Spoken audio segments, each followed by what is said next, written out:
अली कादरी साहब, मैं तलाक बिदअत और जो दूसरे किस्म के तलाक है उस पर मैं बाद में डिस्कस कर लूँगी, लेकिन चूंकि आपने थोड़ा गहराई से इस पूरे मसले को समझाया कि ये कॉन्ट्रैक्ट है भाई, शादी दोनों मियाँ बीवी में नहीं पटी, तलाक ले लिया, कॉन्ट्रैक्ट ख़त्म।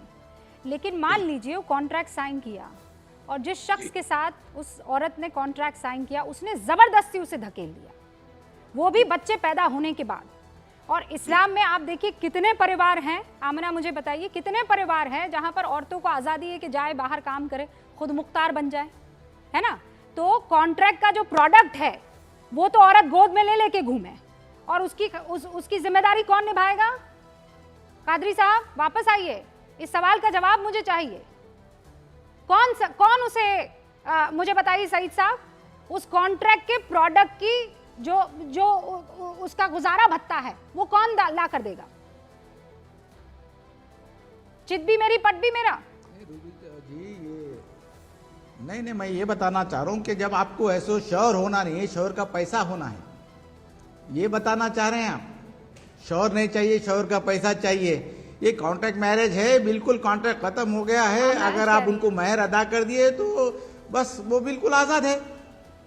महर अदा करती है, सुनिए सईद साहब प्लीज, महर अदा कर देंगे मैडम। ये रुबीना जी बार बार आप बोल रहे ये जो देश है शरिया से नहीं चलेगा, ये बिल्कुल शरिया से नहीं चलेगा। ये आप जो बार बार बोल रहे हैं कि शरिया से, ये शरिया से ही चलेगा। क्या चलेगा? मुसलमान शरिया से ही चलेगा। अरे मुसलमान शरिया से चलना चाहता है, संविधान इजाजत दिया है कि हमको हमारे भाई आप अगर शरिया से चलना हमारे इजाजत है, संविधान हमको इजाजत दिया ना मैडम। इसीलिए तो हम मैडम यूसीसी की हमको बात इजाजत कर रहे दिया हैं ना, शरिया पे चलने की, हमारे इजाजत दिया। कोई बात नहीं, आप यूसीसी लाने की बात कर रहे हैं तो अब जाके हम शादी कोर्ट में करना, हम कोर्ट में शादी करना, कोर्ट में तलाक लेना, ये दिन दिखाएंगे। ये कोर्ट में हम शादी करेंगे, खाजियात खत्म हो जाएगा, खाजी खत्म हो जाएगा। आप कौन सा दिन दिखाएंगे? अफगानिस्तान और वहां पे वो जो तालिबान में हो रहा है वो दिन दिखाएंगे आप?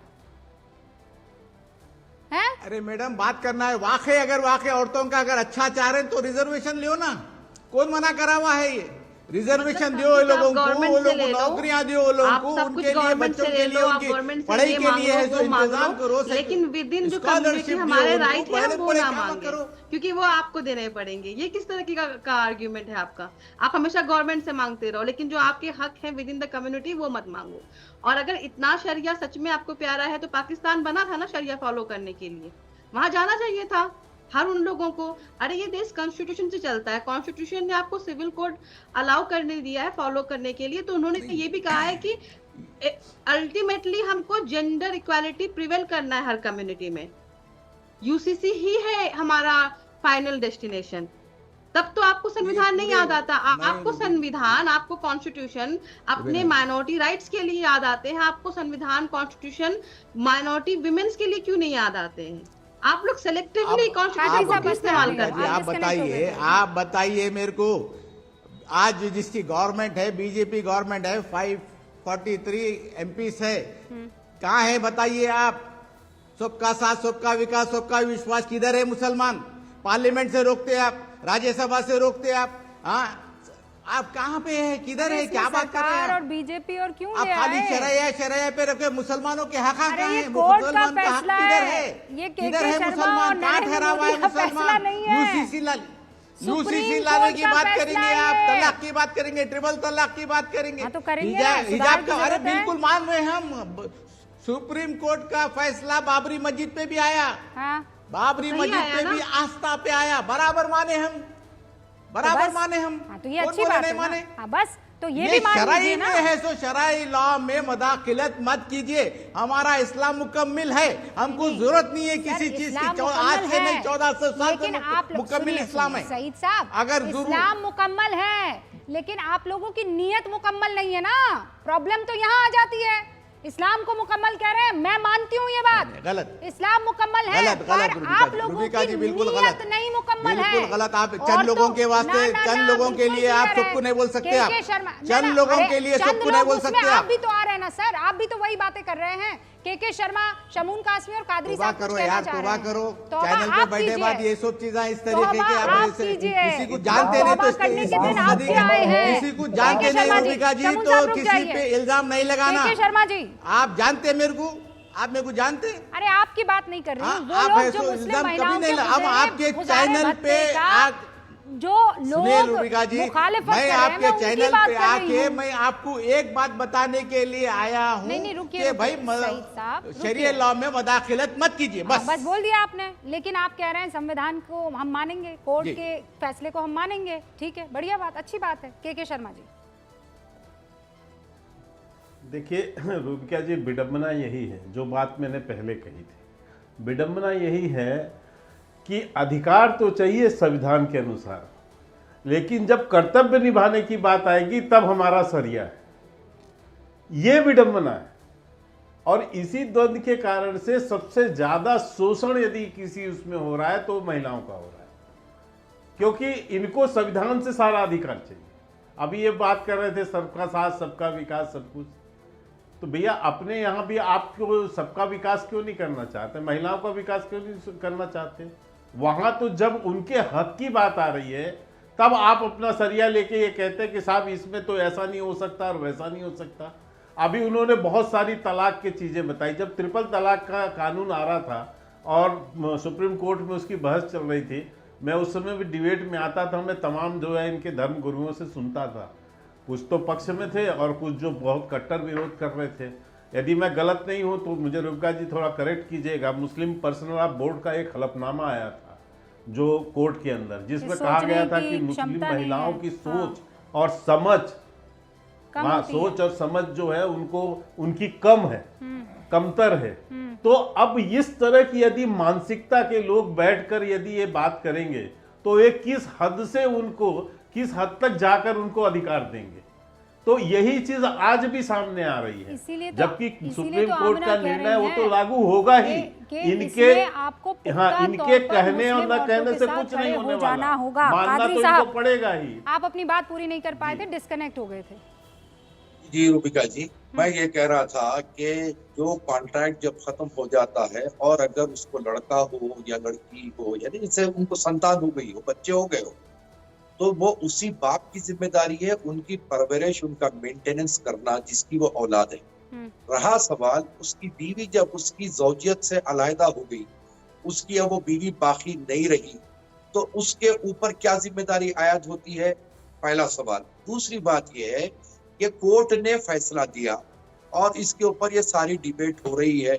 आपने माशाल्लाह, आप तो काफी काबिल तरीन जर्नलिस्ट है, आपको ये पता होगा कि एक जज साहब का एक जहन था, दूसरे जज साहब का दूसरा जहन था। ये डबल बेंच थी। इसके ऊपर और भी तो मसले मसाइल बाकी है, इसके ऊपर बात करेंगे आगे जाकर। जो भी कानूनी प्रतिक्रिया होगी उसके ऊपर और आगे कार्रवाई की जाएगी। लेकिन पर्सनल लॉ को टोटली जो है डैमेज कर देना, पर्सनल लॉ बोर्ड को खत्म कर देना।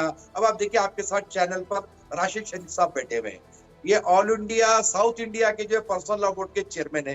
तो आप इनसे जब से आप बात कर रही थी, देखिए पर्सनल लॉ जो है ना, हर एक का खाली मुस्लिम पर्सनल लॉ नहीं है हिंदुस्तान में, कई लोगों के पर्सनल लॉज है और हर एक को अपने पर्सनल लॉ पे अमल करने की पूरी इजाजत है। अटैक किस पर होता है, मुसलमानों पर। क्योंकि तो इस बाकी सारे कादरी साहब, बाकी सारे पर्सनल लॉ वाले आकर मैदान में यूं नहीं कूद रहे हैं कि नहीं हम नहीं यूसीसी लागू होने देंगे, क्योंकि उससे पर्सनल लॉ सारे के सारे खत्म हो जाएंगे। कादरी साहब समझ रहे हैं आप? इकलौते आप हैं, मुस्लिम पर्सनल लॉ बोर्ड है जो कह रहा है कि ना यूसीसी आएगा तो हम सब खत्म हो जाएंगे। तो बाकी सारे पर्सनल लॉ बोर्ड जो चला रहे हैं वो भी तो आने चाहिए ना, क्यों नहीं आ रहे हैं?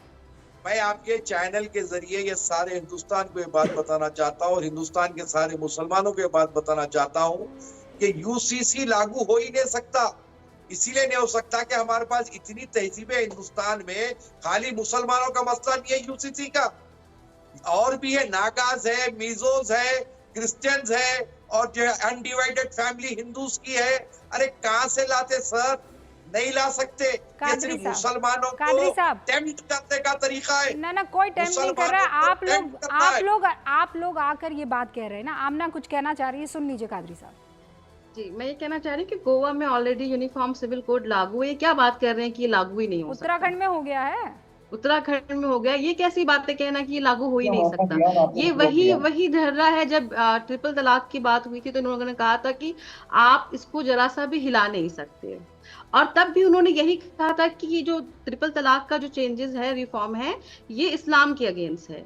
अरे भाई, एक चीज बहुत क्लियर कर दे, क्योंकि most of the Muslim in India, उनको इस्लाम के बारे में उतना नहीं पता है, और ये जो क्लर्जी बोलते हैं वो उन्हीं को इस्लाम मान लेते हैं। इसका मतलब ये नहीं है कि जो आप लोग बोलते हैं वही इस्लाम है। इस्लाम के अंदर हर इंसान को खुद अपना कुरान पढ़ने का और खुद अपने इस्लाम को समझने का पूरा हक दिया गया है। यही फर्क है क्रिश्चियनिटी और इस्लाम में, कि यहाँ पे चर्च का कंट्रोल नहीं चलता है।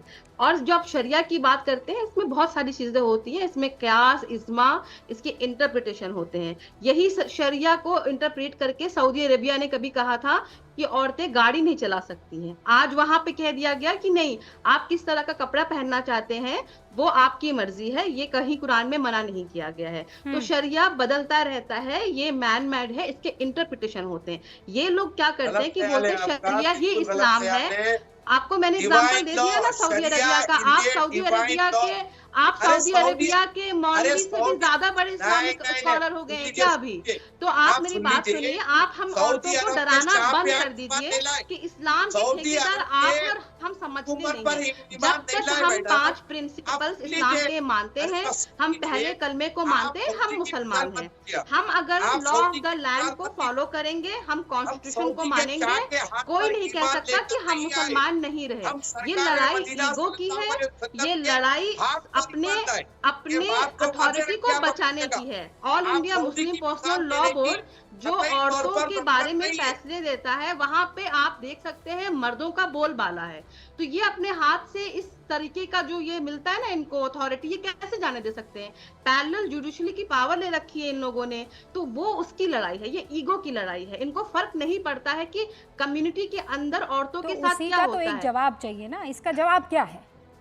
इस ईगो को नेस्त नाबूद करने का जवाब क्या है? मैं बोलना चाह रहा हूँ कादरी साहब, बस हाँ, मुझे 1 मिनट दीजिए, मैं आपका रोक करूंगी। हाँ, शमून कासमी साहब, क्या है इसका तरीका, क्या है? आपको मैं बताऊं कि इन्हें शरीयत को ये पहचान तो लें। आप थोड़ा सा देखिए हजरत मोहम्मद सल्लल्लाहु अलैहि वसल्लम की सवाने, उनकी जीवनी पे आइए कि प्रैक्टिकल उनका ये है कि उन्होंने औरतों की भलाई के लिए जो कार्य किए हैं, माँ के पैरों के नीचे जन्नत, और एज ए बीवी के उसके बच्चों को दूध पिलाने की, खाना बनाने की, कपड़े धोने की, इसकी वो उसके अधिकार क्षेत्र में नहीं है, ये शरीयत है। और जो ये शरीयत की बात कह करके महिलाओं को वाकई उनका दमन कर रहे हैं, इन्हें शरीयत का पालन करना चाहिए। बात यह है कि पर्सनल लॉ बोर्ड में बहुत सारे ऐसे लोग हैं जिनके पर्सनल अपने मसाइल उनकी अपने घरेलू हुए, उन्होंने इसलिए इसे अपने लिए इस्तेमाल कर रहे हैं। इस्लाम ये नहीं है जो लोग ये पेश कर रहे हैं। और यूसीसी मुसलमानों के इस्लाम के खिलाफ नहीं है। 4 शादियां, 1 से ज्यादा शादी इस्लाम का अनिवार्य हिस्सा नहीं है। 3 तलाक इस्लाम का अनिवार्य हिस्सा नहीं है।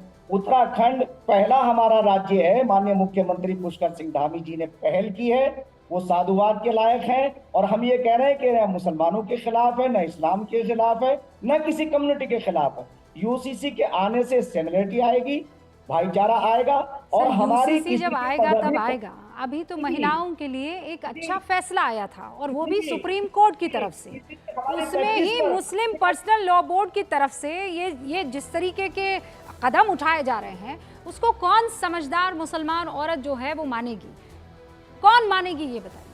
वो अपने हक के लिए लड़ रही है, और वो हक तो देना ही होगा। और शुक्र है अल्लाह का कि ये देश शरिया से नहीं संविधान से चलता है, और सुप्रीम कोर्ट ने उसी का हवाला देते हुए मुस्लिम महिलाओं को हक दिया है। कादरी साहब, माफी चाहती हूँ, वक्त की मेरे पास कमी है। आप सभी का हमारे साथ जुड़ने के लिए